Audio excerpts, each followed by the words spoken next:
Hello guys, welcome back to my to short video. Guys কেমন আছো? আশা করছি সবাই ভালো আছো। আর তোমাদের কাছে আমার একটা রিকোয়েস্ট, প্লিজ গাইজ যারা যারা ভিডিওটা দেখছো অবশ্যই আমার চ্যানেলটিকে সাবস্ক্রাইব করে রাখো আর আমার পাশে থাকো। ভিডিও ভালো লাগলে অবশ্যই কমেন্টে জানিও। তো আজ আমি বানাতে চলেছি বিরিয়ানি। দেখো আমার চিকেন রান্না হয়ে গেছে, এদিকে রাইসও হয়ে গেছে, আলুটাও সুন্দর সেদ্ধ করে সাইডে রেখে দিয়েছি আমি। এখন প্রায় আর রাইসটা হয়েই গেছে, আমি এখন নামিয়ে ফেলেছি। তারপর দেখো আমি এখন দমে বসানোর জন্য বিরিয়ানিটা তৈরি করছি।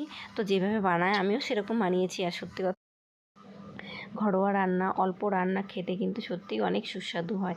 তো একদম অল্প চালের বিরিয়ানি করেছি আমি। রাইসটা ছিল আমার প্রায় 500 গ্রাম, আর চিকেনটাও অল্পই ছিল, কারণ ঘরে খাওয়ার চিকেনটা ছিল।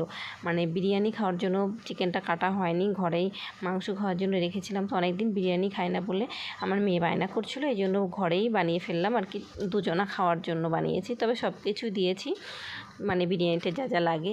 তো সত্যি খেতে কিন্তু খুব সুন্দর হয়েছিল বিরিয়ানিটা, মানে খুবই সুন্দর। না সেরকম তেল, ঝালটা নর্মালি ছিল, সেরকম খুব বেশি ছিল না, কারণ আমিও খাই না, আমার মেয়েও খায় না। এখন দেখো আমি দমে বসিয়ে রেখেছি। আর তারপরে দেখো বিরিয়ানির লুক, আর আমার মেয়ে খেয়ে রিভিউ দিচ্ছে, মানে সত্যি খেতে খুবই সুন্দর হয়েছিল। আমার মা আজকের বিরিয়ানি রান্না করেছে।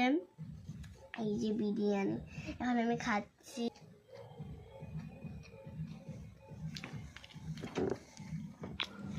ভালো হয়েছে, দেখো আলুটার লুকটা দেখো। তো গাইজ ভিডিওটা ভালো লাগলে অবশ্যই চ্যানেলটিকে সাবস্ক্রাইব করে রাখো। টাটা, বাই বাই, সবাই ভালো থাকবে। দেখা হচ্ছে অন্য কোনো ভিডিওতে। এই যে